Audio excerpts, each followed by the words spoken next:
एक समय की बात है। गंगा किनारे एक संत का आश्रम था। आश्रम में रहकर 3 शिष्य शिक्षा प्राप्त करते थे। जैसा कि हर गुरु करते हैं, वह संत जी समय समय पर अपने शिष्यों की परीक्षा लेते रहते थे।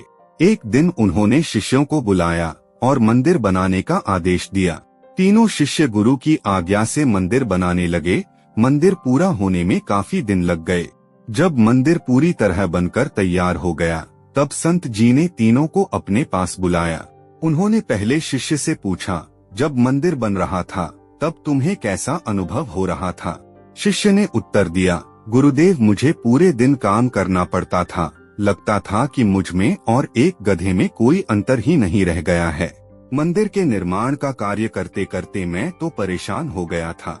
संत जी ने दूसरे शिष्य से भी यही प्रश्न पूछा, तो वह बोला, गुरुदेव, मैं भी सारा दिन कार्य करता था। मंदिर के निर्माण कार्य के दौरान मेरे मन में तो यही विचार आ रहा था कि जल्द से जल्द मंदिर बन जाए, जिससे ईश्वर प्रसन्न हो जाएं और हमारा कुछ कल्याण हो जाए।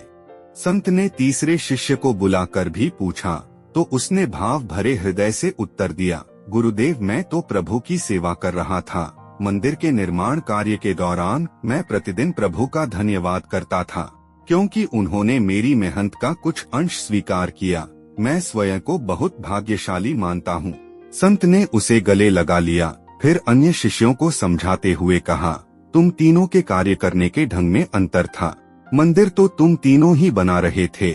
एक गधे की तरह कार्य कर रहा था, दूसरा स्वयं के कल्याण के लिए कार्य कर रहा था और तीसरा समर्पित भाव से कार्य कर रहा था। भावों का यही अंतर तुम्हारे कार्य की गुणवत्ता में भी देखा जा सकता है। क्या किया जा रहा है वह तो महत्वपूर्ण है ही, लेकिन उससे कहीं ज्यादा महत्वपूर्ण है कार्य के पीछे का भाव। जैसी भावना रहती है, फल उसके अनुरूप ही आता है। हम मंदिरों में जाकर भगवान को भजते हैं, हाथ जोड़े भजन गा रहे होते हैं, तभी कोई फोन आ जाए तो वहीं दुनिया भर का प्रपंच शुरू कर देते हैं और फिर से भजन में लग जाते हैं।